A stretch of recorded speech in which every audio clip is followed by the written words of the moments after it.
मुख्यमंत्र्यांनी शेतकऱ्यांना दुहेरी गिफ्ट दिले। शेतकऱ्यांच्या कृषी पंपांचं 48,000 कोटींचं जुनं वीज बिल माफ करणार असल्याची एक मोठी घोषणा मुख्यमंत्री देवेंद्र फडणवीस यांनी केली आहे। आणि त्यामुळे ज्या शेतकऱ्यांचं कृषी पंपांचं वीज बिल हे थकीत आहे त्या शेतकऱ्यांना हा एक मोठा दिलासा मिळाला आहे। कर्जमाफीच्या घोषणेनंतर थकीत वीज बिलासंदर्भात मुख्यमंत्र्यांनी ही मोठी घोषणा केली।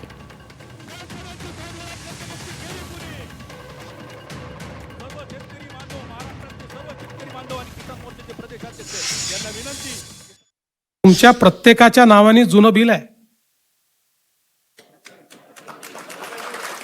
प्रत्येकाच्या नावाने आहे, ते खात्यात आहे, लिहून ठेवलंय, कधीतरी वसुलीला येऊ शकतं।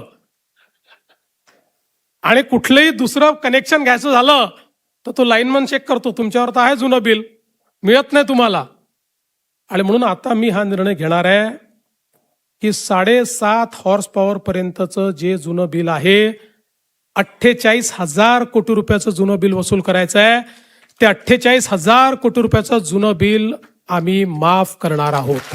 शेतकऱ्याची पाटी ही कोरी झाली पाहिजे आणि त्याला नव्याने त्या पाटीवर इतिहास लिहिता आला पाहिजे, या दृष्टीनं घेतलेला हा निर्णय आहे।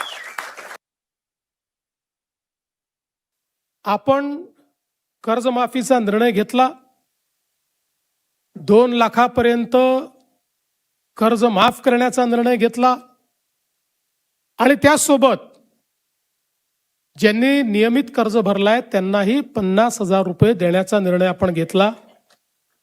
हे खरं आहे की हा निर्णय घेत असताना एक अट आपण टाकली होती आणि ती अट अशी होती की 2019च्या